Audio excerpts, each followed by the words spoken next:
Hi, everyone. Please subscribe to the channel. I really appreciate it. Thank you. So I have yet to post extensively beyond mentions here and there about the Vice President, J.D. Vance.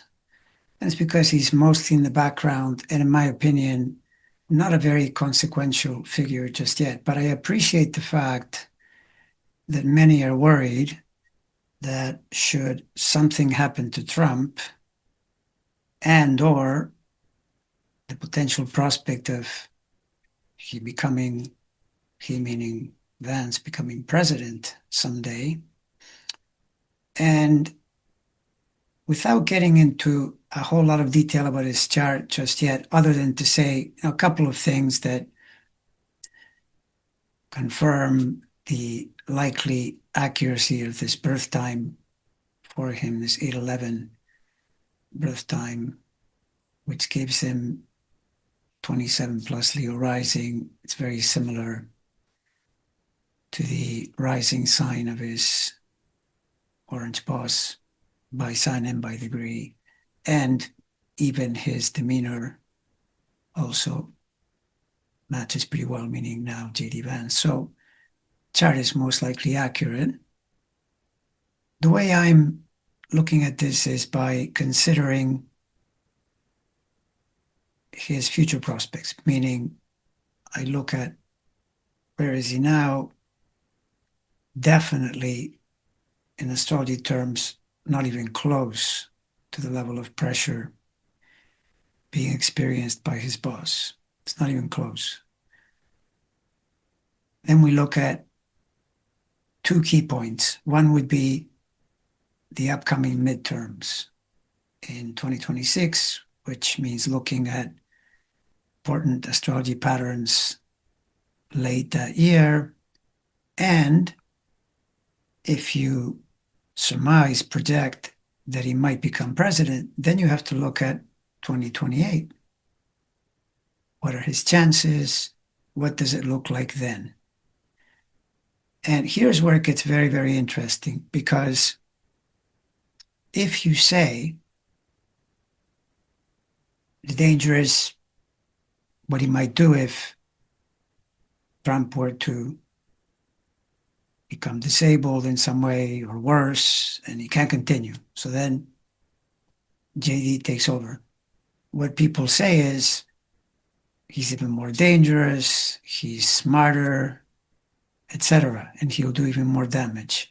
The problem with that assessment is that wouldn't it make sense to you that his top priority, should there be a possibility of becoming president before 2028, he would want to stay as president in 2028, which would mean doing whatever it took to accomplish that. And one has to lean in the direction of saying to continue with Trump's ways, at least overall, let's say, would probably be a bad idea.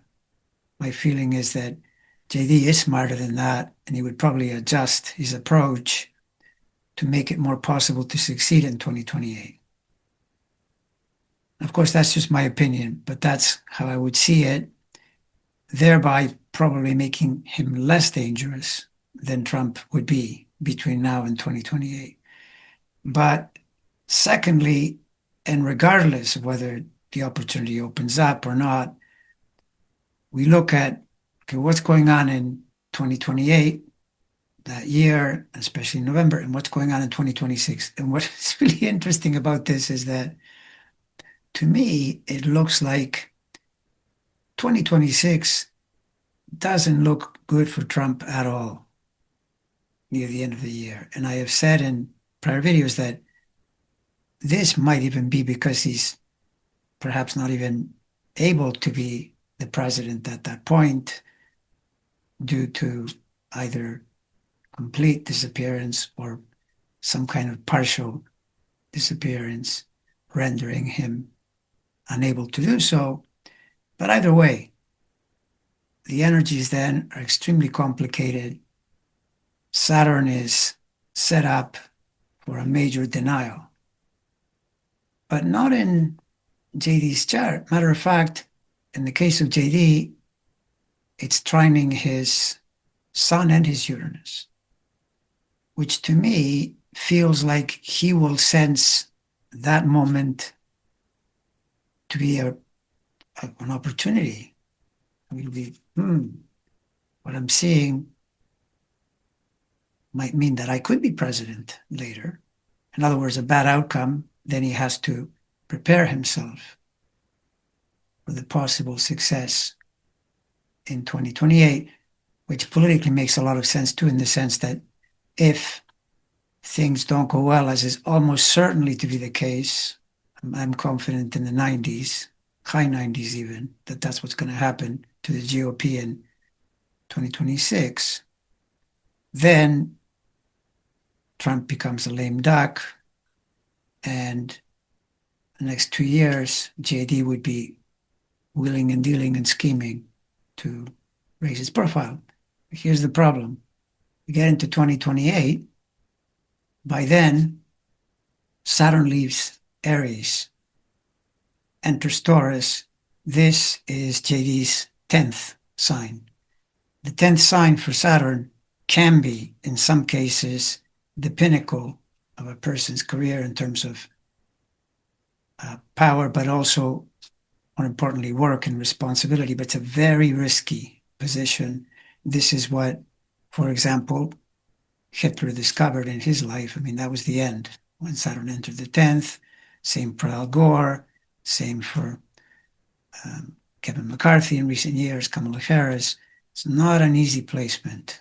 It's, in fact, often where you really don't want Saturn there, if at all possible, at a moment that is critical to you. Well, Saturn enters Taurus in the spring of 28, and presumably he would then be involved in some kind of primary. I mean, he might be granted the endorsement, who knows, but there's a primary period. Typically, the chosen one isn't known until the summer. The problem is that Saturn, where in 2026 is trining from Aries, 2028, it's squaring directly to his Sun and opposing itself. He's born on a Sun-Saturn square, which means that Saturn is really wired in, and it's going to be a really problematic planet when it's transiting in challenging aspects, which is exactly what it's doing then. In the 10th, to me, that almost forecasts that it's not going to work, that he probably won't even get a nomination should it be available at that point. And Jupiter is no help. It's in Libra, neither here nor there, not doing too much. Also, he's at that in his life at the Uranus opposite Uranus, which is the literal midlife crises when a person switches directions, which could, in some cases, if things line up, it could be the moment in your life when you reach an important pinnacle, an important change. But together with that Saturn where it's placed, I really, really doubt that it would work out in that way. So bottom line, based on where Saturn stations in August of 2028, my sense is no presidency and probably not even a nomination for presidency. So goodbye to those dreams.